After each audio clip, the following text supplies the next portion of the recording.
Tubuhmu adalah bait Allah. Sekarang yang sakral adalah kehidupan kita.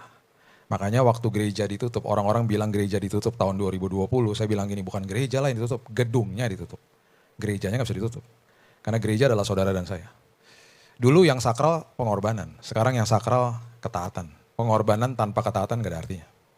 Mengorbankan perpuluhan, persembahan, waktu buat Tuhan, gak ada artinya. Tanpa disertai sama ketaatan. Dulu yang sakral adalah Taurat di atas loh batu. Di 2 Korintus dikatakan sekarang firman Tuhan ditulis di atas loh hati manusia. Dulu yang sakral Sabat.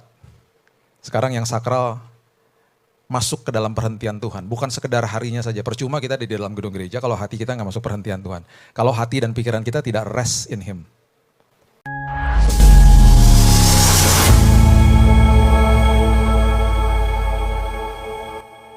Bapak terima kasih Tuhan buat hadirat Tuhan.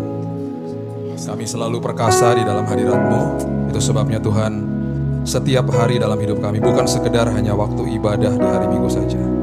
Kami mau selalu ada dalam hadirat Tuhan. Karena kami adalah manusia-manusia yang lebih daripada pemenang ketika kami ada bersama Tuhan. Kami tidak bisa apa-apa Tuhan di luar sumber atas segala sumber yaitu Engkau sendiri. Itu sebabnya Tuhan pada hari ini kami butuh dipandu oleh firman Tuhan. Karena firman Tuhan adalah pelita bagi langkah hidup kami. Dan kami tidak mau salah melangkah karena kami tahu bahwa firman Tuhan senantiasa memerdekakan hidup kami. Kami sambut Tuhan firman kebenaran, Roh Kudus sendiri yang berbicara, menegaskan dan memberikan pewahyuan ini. Hanya di dalam satu nama yang indah, Yesus Kristus Tuhan dan Juru Selamat kami berdoa dan mengucap syukur. Kita sama-sama katakan, amin, haleluya. Silakan duduk. Shalom. Udah makan? Udah ngopi? Kok lemes nih? Saya udah double espresso nih udah. Oke. Kita buka Markus pasal yang ke-6. Markus pasal yang ke-6 dimulai dari ayat yang ke-30 sampai ayat 37. Kita akan bahas tentang 5 roti dan 2 ikan. 5 roti dan 2 ikan itu adalah satu-satunya kisah mujizat Tuhan yang didokumentasikan di 4 kitab Injil. Matius, Markus, Lukas, Yohanes. Saya akan bukain beberapa dari semuanya lah ya. Markus, Lukas, Yohanes, Matius. Supaya kita lihat dari angle keseluruhan, supaya kita mengerti prinsip yang Tuhan ajarkan. Saya terkesima dengan apa yang Yesus ajarkan, karena setiap kali dia mengeluarkan kata-kata, dia selalu berbicara tentang prinsip kerajaan. Dan bagi saya prinsip kerajaan itu dahsyatnya luar biasa. Mereka bingung sih pasti pada waktu itu, karena mereka terbiasa dengan semua yang serba fisik. Tiba-tiba Yesus hadir di tengah-tengah mereka dan dia mementahkan semuanya. Yang tadinya di perjanjian lama yang sakral bait Allah, tiba-tiba dia katakan sebentar lagi ada yang melebihi bait Allah. Mereka bingung lah.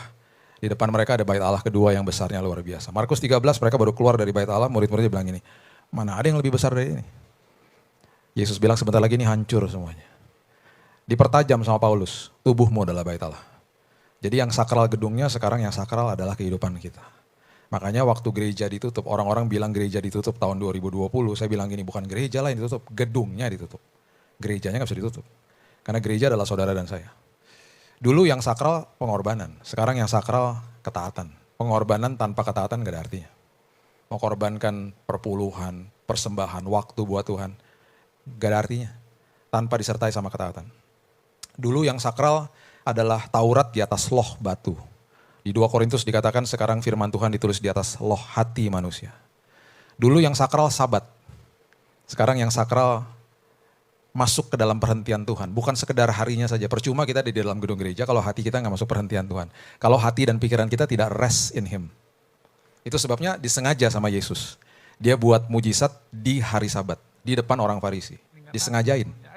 Jadi kemarin waktu bulan Juni saya sedih juga sih ya. Liatin orang-orang di Nazaret waktu kita ke Israel kemarin.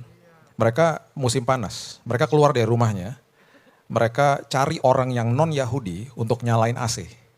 AC nyala gak masalah, nyalain AC gak boleh di hari Sabat. Terus malam hari ketika udah kedinginan mereka keluar lagi. Mereka cari lagi orang yang non-Yahudi untuk matiin AC. Kalau mereka gak ketemu orang non-Yahudi untuk matiin AC, mereka yang keluar dari rumah, karena rumahnya dingin banget kalau udah malam. Itu masih dilakukan sampai hari ini. Nah, 5 roti dan 2 ikan adalah pelajaran yang sebenarnya Yesus ajarkan kepada murid-muridnya yang saat itu lagi betul-betul bad mood sebenarnya. Ya kita baca ya, Markus 6 ayat 30, mulai begini. Kemudian rasul-rasul itu kembali berkumpul dengan Yesus dan memberitahukan kepadanya semua yang mereka kerjakan dan ajarkan. Mereka baru pulang dari mission trip. Mereka baru balik, mereka ketemu sama Yesus, mereka kelaparan, mereka kecapean, mereka mau waktu sendiri. They just want to have a me time sama Yesus. Udahlah kita aja, jangan sama siapa yang lain. Mereka perlu istirahat. Lalu ia berkata kepada mereka ayat 31, marilah ke tempat yang sunyi supaya kita sendirian dan beristirahat seketika. Sebab memang begitu banyaknya orang yang datang dan yang pergi sehingga makan pun mereka tidak sempat. Jadi mereka senang banget nih waktu diajak istirahat, diajak ke tempat yang sunyi, mereka wow yes that's what we need. Itu yang kita mau. Kita mau ke tempat yang sunyi, kita mau beristirahat, kita gak mau ada orang banyak. Capek dan belum makan. Kekuatan daripada pria, ini pria semua ya, adalah di perut sama di mata. Makanya pria kalau belum makan, bad mood biasanya. Kalau wanita enggak.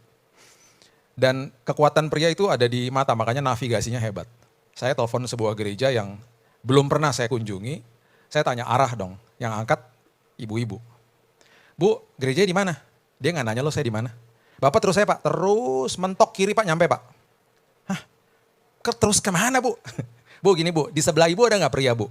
Ada pak, bentar pak. Waktu pria angkat jadi beres semuanya. Pak, arah gereja kemana ya? Dia tanya apa pertama kali? Bapak posisi di mana? Bener dong? Saya di sini pak. Oke pak, bapak terus aja kalau gitu. Nanti ada KFC pak, pas persis KFC belok kiri. Belokan pertama ke kanan, bapak belok kanan, gerejanya kelihatan sebelah kiri, nyampe nggak? Nyampe. Pria hebat lah kalau mata, makanya kalau pria yang kurang ajar biasanya pakai kacamata hitam di dalam gedung, supaya matanya jelalatan nggak bisa kelihatan. Kalau wanita, itu kehebatannya ada di mulut sama telinga. Membutuhkan ribuan kata-kata kuota tiap hari. Makanya pria kalau ngomong sama pria yang lain, pengen cepat-cepat. Selalu gini, ya siap, ya oke, bye. Perempuan enggak, topik yang sama dibahas bisa setengah jam. Masa sih Ci, ya ampun Ci gitu. Ntar saya dengerin ya, udah 15 menit, 20 menit, topik yang sama diulang lagi, dibahas lagi. Karena bahasnya pakai perasaan. Itu bisa setengah jam. Makanya kalau pria-pria pulang kantor, biasanya ditanyain sama istri-istri, dari mana pak? Bukannya dia kepo sama dia cemburuan, enggak. Dia lagi kasih kode mau diajak ngobrol. Dari mana? Dari kantor lah. Dari mana? Ngapain aja di kantor? Kerja lah, masa tidur gitu. Udah bete suaminya. Itu wanita lagi pengen diajak ngobrol. Makanya satu hari saya lagi makan siang sama hamba Tuhan. Setiap kali istrinya ngomong digini, lama-lama istri ngomong sendiri loh. Tiba-tiba dia begini, ada suara gini. Saya pikir dia bahasa roh tau gak? Ngomong sendiri. Makanya wanita-wanita itu perlu kuota kata-kata. Nah ini sekarang udah jam berapa nih? Sekarang udah mau jam 4 ya. Tadi kalau misalnya ibadah jam 10, udah mau jam makan siang.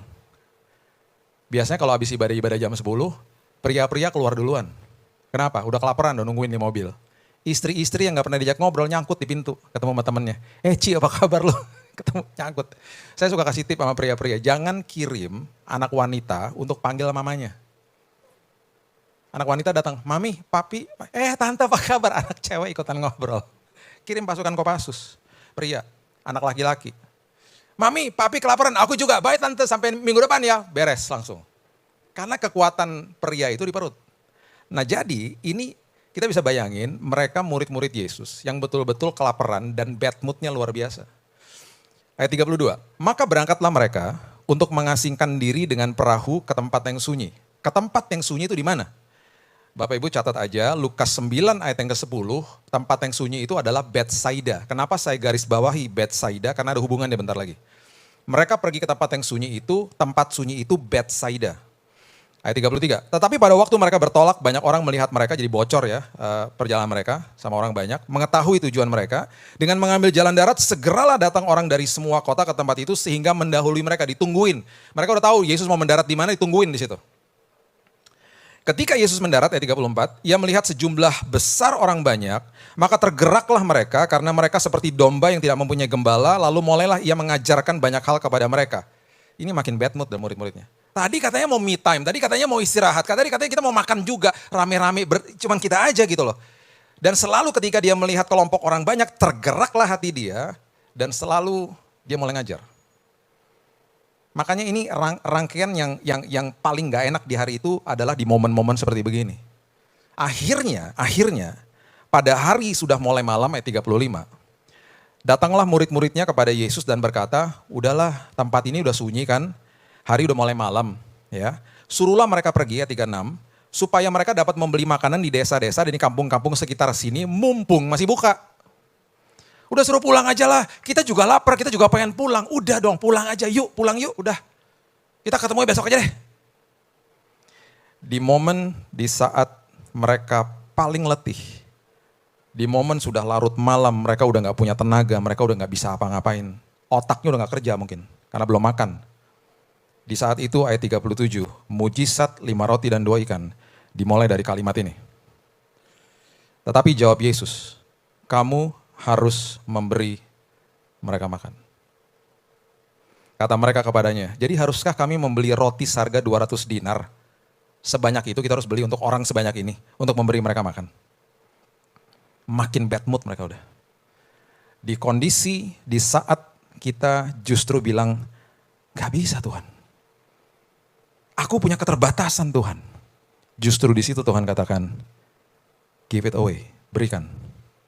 Disitulah mujizat multiplikasi mulai terjadi.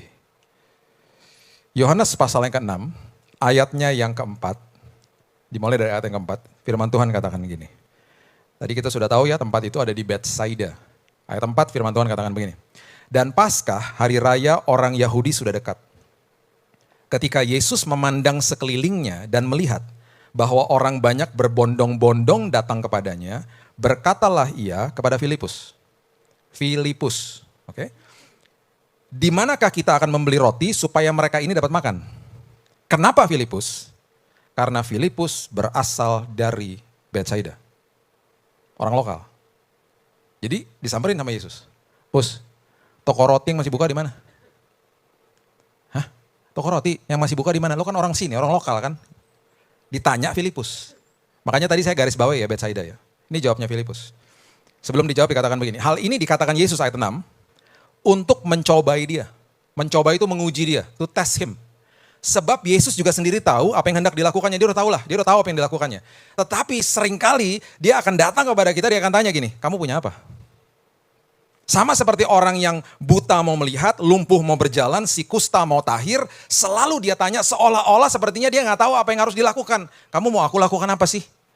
Karena dia mau orang itu bicara sama dia, aku mau lihat Tuhan, aku mau jalan Tuhan, aku mau tahir Tuhan.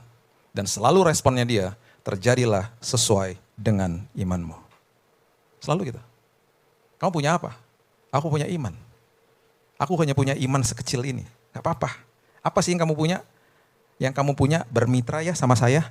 Kalau kamu bermitra sama saya jadi perkara besar. Ayat yang ke-7. Jawab Filipus kepada Yesus. Roti seharga 200 dinar aja tidak akan cukup untuk mereka ini. Udah kita keluarin uang sebanyak ini pun juga gak cukup. Sekalipun masing-masing mendapat sepotong kecil aja. Udah gak bisa mikir mereka. Udahlah gak bisa lah, apa yang saya miliki juga gak bisa lah. Itu kan jeritan anak-anak Tuhan biasanya.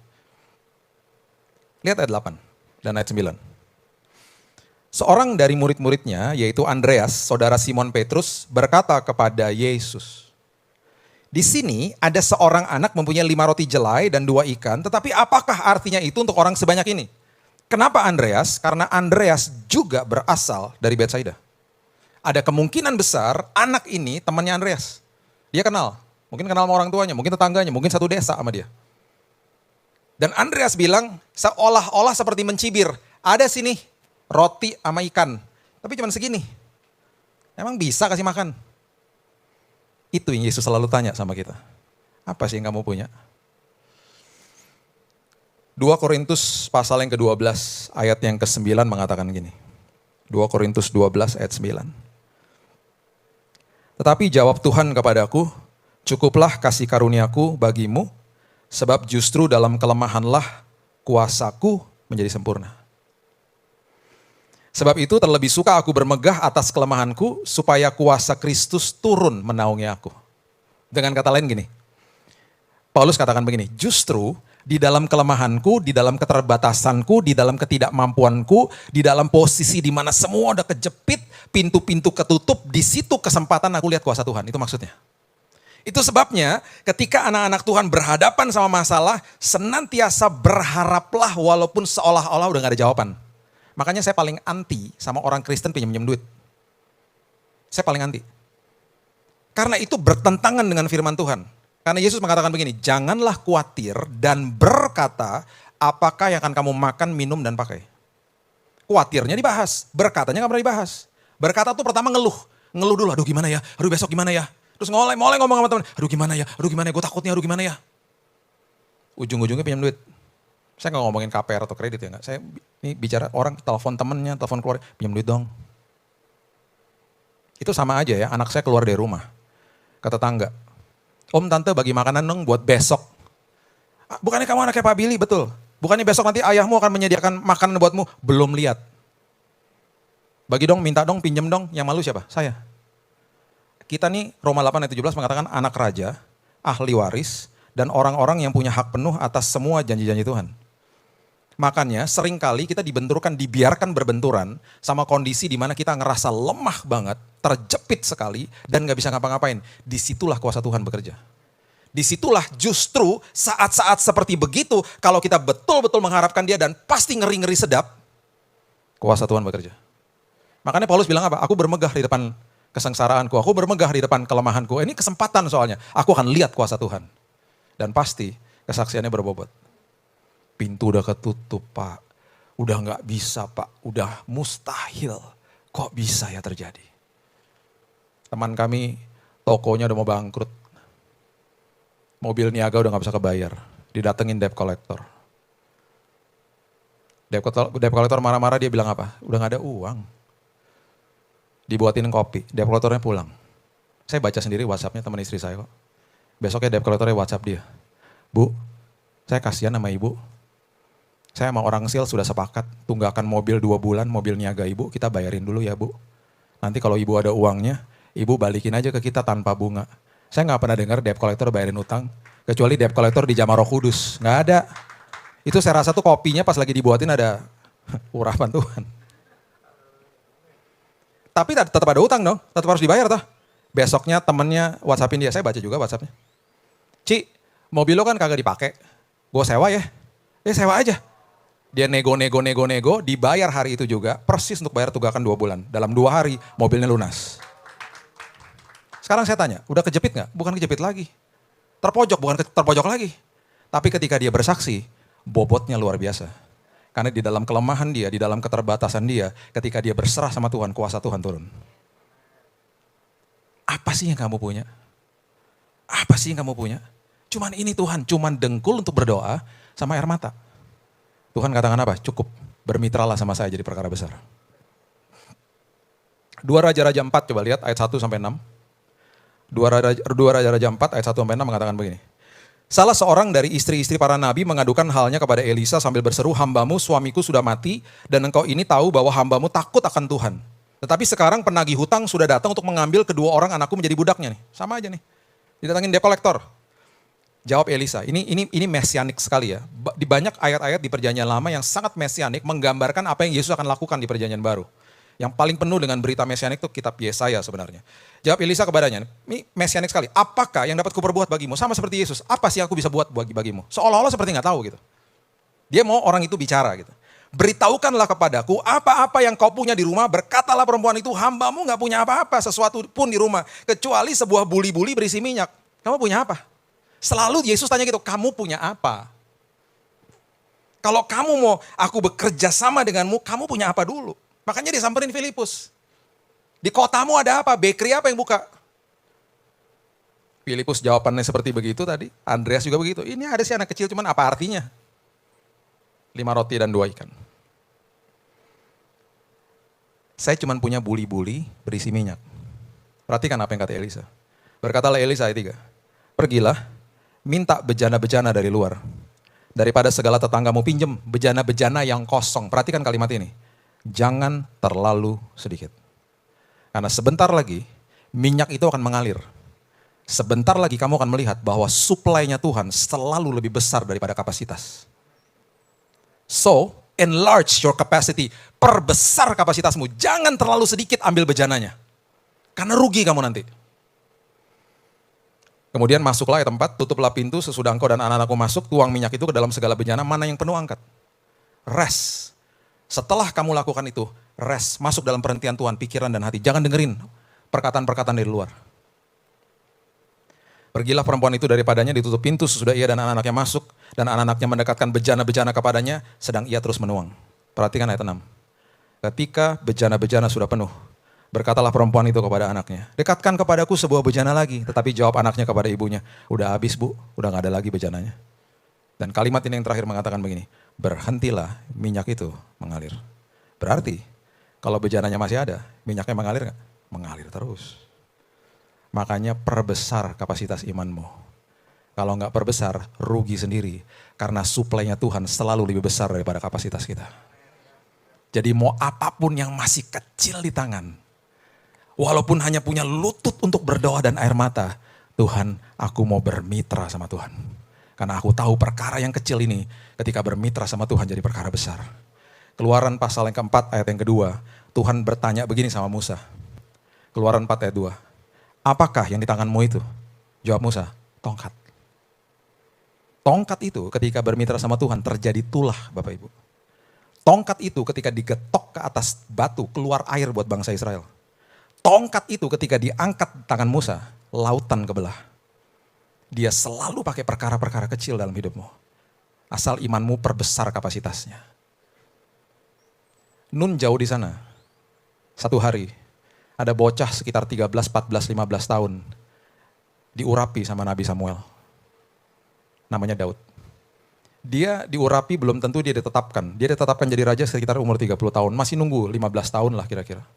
Di tengah-tengah perjalanan dia, tiba-tiba di usia sekitar 19 tahun. Dia bangun pagi. Biasanya mengembalakan kambing dan domba, bapaknya bilang gini, Ut, kamu pergi ke lembah Tarbantin sana, lembah Elah. Bawa roti sama keju buat kakak-kakakmu. 1 Samuel 17. Di lembah itu, Goliat sedang menantang bangsa Israel.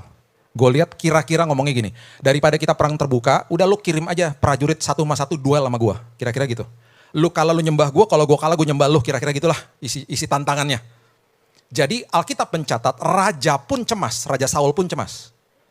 Daud bangun pagi, dia nggak tahu hari itu dia akan berhadapan sama Goliat. Kita bangun pagi, mana kita tahu kita akan tiba-tiba di lockdown tahun 2020 kemarin. Perbedaannya sama orang-orang yang hidupnya hanya sekedar tahu firman, sama orang yang hidupnya dikuasai firman itu beda banget. Daud hidupnya dikuasai firman, setiap hari intim sama Tuhan dan gak ada yang lihat di padang.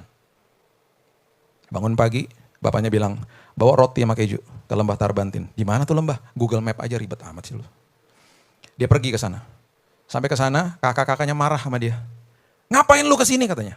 Balik sana. Kambing mau domba cuma 2 sama 3 lagi. Ngapain di sini? Disebut cuma 2 sama 3. Ternyata yang digembalain sama dia.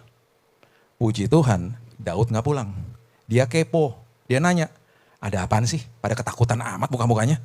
Mereka tunjuk, tuh kita ditantangin sama Goliat. Dia mungkin lihat dari jauh, gede banget ya. Keluarlah tiba-tiba kalimat ini. 1 Samuel 17 ayat 26, nanti Bapak Ibu baca sendiri di rumah. Kira-kira dalam bahasa Indonesia ngomongnya gini. Lah, bukannya kita bangsa bersunat, dia kan kagak. Kalau kita bersunat berarti dia gak bisa dong mencemooh barisan bangsa Israel yang sudah ditetapkan sama Tuhan. Kan kalau kita disunat berarti kita punya penyertaan Tuhan, kita punya urapan Tuhan, ngapain takut? Isinya gitu kira-kira ngomongnya. Dengan kata lain dia bilang gini, lu kirim pasukan paling cungkring pung lawan si Goliat, lu menang. Karena sunat waktu saat itu adalah lambang penyertaan Tuhan dan mereka tahu. Dan musuhnya bangsa Israel tidak disunat. Ketika mereka masih kecil-kecil mereka disunat, itu lambang penyertaan Tuhan. Jadi seseorang yang hidupnya dikuasai firman bilang apa? Ngapain takut? Kita akan bersunat, dia enggak. Bocah 19 tahun yang lagi bawa roti sama keju. Ketika mengeluarkan kalimat ini, karena hidupnya dikuasai firman, orang-orang tertegun saat itu. Mereka mungkin di dalam pikiran gini, emang iya sih? Sama seperti orang Kristen yang hanya sekedar tahu firman. Sekedar tahu firman. Membutuhkan orang Kristen yang hidupnya dikuasai sama firman. Nyamperin dia dan dia akan bilang gini, emang iya sih, kenapa ya pas lu ngomong beda ya? Dan gue rasa diberkati banget gitu. Padahal gue tahu lo tuh ayat. Karena cuma sekedar tahu. Yang satu hidupnya dikuasai firman. Lu gak usah takut, udah tenang aja. Kalimatnya Daud. Dikasih tahu sama raja. Itu pasti prajuritnya waktu ngomong sama raja pasti ngomongnya gini. Raja, itu ada bocah 19 tahun lagi bawa roti buat kakak-kakaknya. Dia ngomong gini-gini. Bener juga kan raja ya? Raja ngomong gini, ya iya sih. Raja mau denger kan dia ngomong? Orang yang dikuasai firman ketika bicara berbobot gitu loh. Orang mau denger. Akhirnya dipanggil, ya mana panggil. Waktu dia ngomong sama raja, raja tanya, kamu tuh anak siapa sih? Emang kamu punya pengalaman perang? Enggak.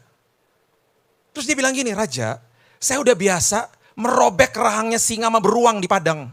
Karena mereka adalah makhluk-makhluk yang tidak bersunat. Ini podo aja sama aja ini. Bentuknya aja beda, raksasa. Begitu meyakinkan dia ngomong sama raja, sampai nasib sebuah bangsa diserahkan kepada bocah 19 tahun yang lagi bawa roti sama keju. Ya udah deh, kamu berhadapan sama dia deh. Diserahkan kepada bocah itu loh. Dikasih baju perang mau gak dia? Gak mau, berat.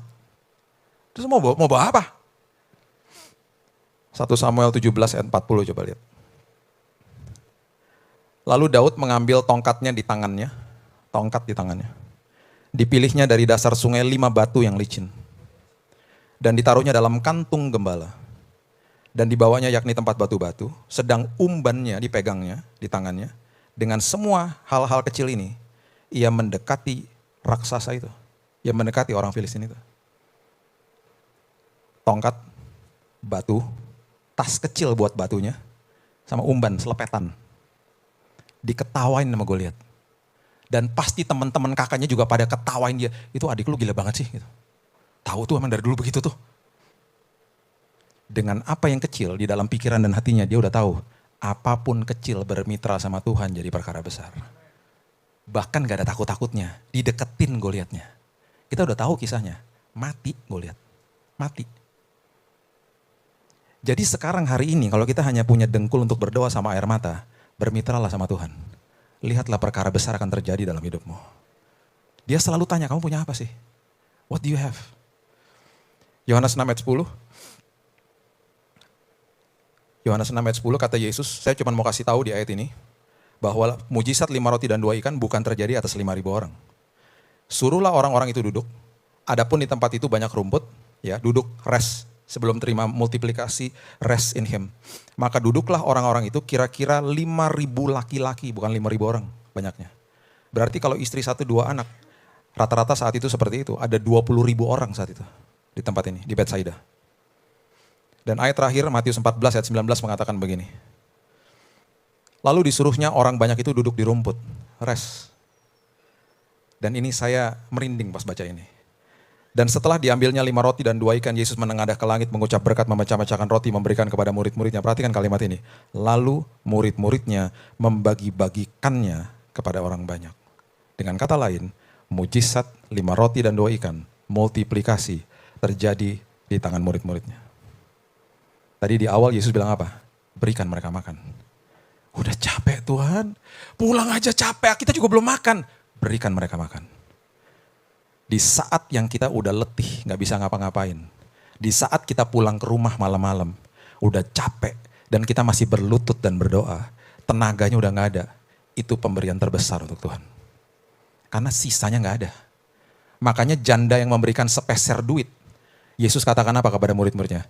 Mereka sedang memberikan persembahan terbesar.